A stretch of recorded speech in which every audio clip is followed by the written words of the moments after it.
ગીર સોમનાથ જિલ્લાના કોડીનાર તાલુકાના સિંધાજ ગામે આજે સિંહ દ્વારા માનવ પર થયેલી ગંભીર ઘટનાની નોંધ થઈ છે. ગામના 35 વર્ષના ખેડૂત રમેશભાઈ લાખાભાઈ વાઢેર સવારે પોતાના ખેતરમાં રોજની જેમ કામ કરી રહ્યા હતા. એ દરમિયાન ઘાસ ઝાડીઓમાંથી અચાનક એક નર સિંહ બહાર આવ્યો અને કોઈપણ પૂર્વ ચેતવણી વગર પાછળથી રમેશભાઈ પર હુમલો કર્યો.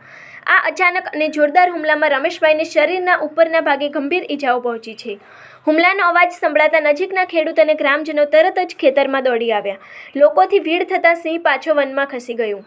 ગામજનોની મદદથી 108 એમ્બ્યુલન્સ બોલાવવામાં આવી અને ઈજાગ્રસ્ત રમેશભાઈને તાત્કાલિક રાનાવાડા હોસ્પિટલ ખસેડવામાં આવ્યા, જ્યાં ડોક્ટરો તેમની સારવાર કરી રહ્યા છે અને વધુ તપાસ ચાલુ છે. ઘટના બાદ ગામમાં ભયનો માહોલ છે. ખેડૂતો ખાસ કરીને વહેલી સવારે અને સાંજના સમયે ખેતરમાં જવા માટે ડર અનુભવતા થયા છે.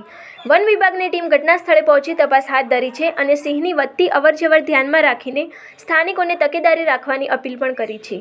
સાથે જ રાત્રિના ગસ્ત તેમજ ચેતવણીની વ્યવસ્થા પણ શરૂ કરવામાં આવી રહી છે.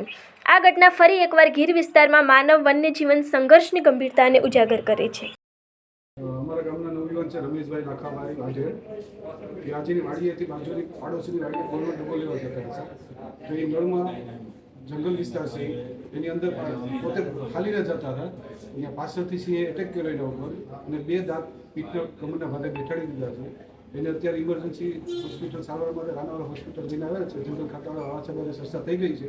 એ પોતે પણ સ્થળ પરીક્ષણ કરવા આવે છે ને અત્યારે હોસ્પિટલ આવી ને અમે રજૂઆત કરવાના છે કે અવારનવાર અમારા ગામમાં આવા વન્ય પ્રાણીના હિંસક હુમલા બને છે અને લગભગ અઠવાડિયામાં સતત રોજ આજુબાજુના વિસ્તારમાં વન્ય પ્રાણી જોવા મળે છે, ખાસ કરીને સિંહ.